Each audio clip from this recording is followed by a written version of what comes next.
My dear Wormwood, obviously, you are making excellent progress. My only fear is lest in attempting to hurry the patient, you awaken him to a sense of his real position. For you and I, who see that position as it really is, must never forget how totally different it ought to appear to him. We know that we have introduced a change of direction in his quartz course, which is already carrying him out of the orbit around the enemy.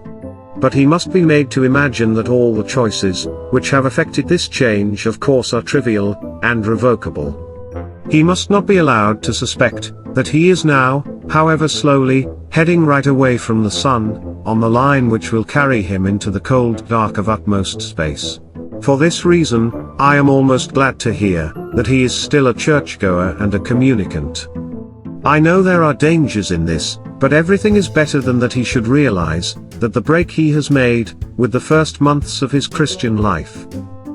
As long as he retains externally the habits of a Christian, he can still be made to think of himself as one who has adopted a few new friends and amusements, but whose spiritual state is much the same as it was 6 weeks ago.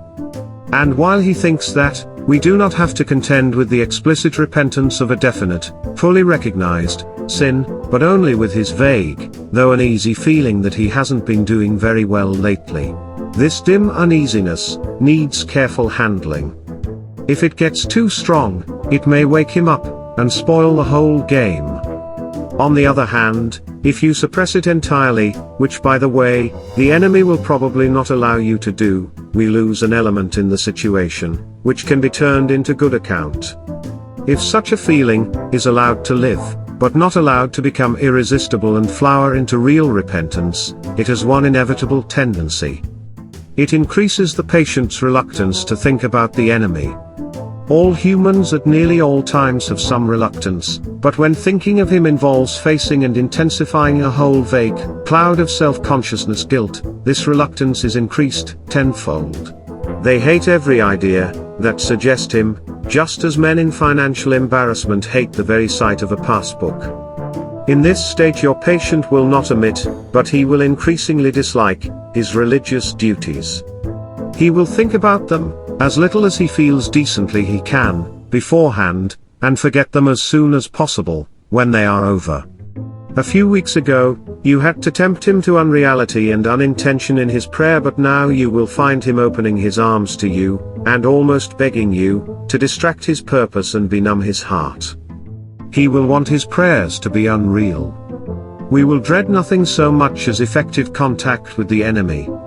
His aim will be to let sleeping worms lie. As the condition becomes more fully established, you will be gradually freed from the tiresome business of providing pleasures as temptations. As the uneasiness and his reluctance to face it cut him off more and more from all real happiness, and as habit renders the pleasures of vanity and excitement and flippancy at least less pleasant and harder to forego. For that is what habits fortunately do to a pleasure. You will find that anything or nothing is sufficient to attract his wandering attention. And nothing is very strong enough to steal away a man's best years, not in sweet sin, but in a drudgery flickering of the mind, over it knows not what and knows not why, in gratification of curiosities so feeble that the man is only half aware of them, in drumming of fingers and kicking of heels, in whistling tunes that he does not like, or in the long, dim labyrinth of reveries that have not even lust or ambition to give them as relish, but which, once chance associations have started them, the creature is too weak and fuddled to shake off. You'll say that these are very small sins, and doubtless, like all young tempters, you are anxious to be able to report spectacular wickedness. But, do you remember that the only thing that matters is the extent to which you separate him from the enemy?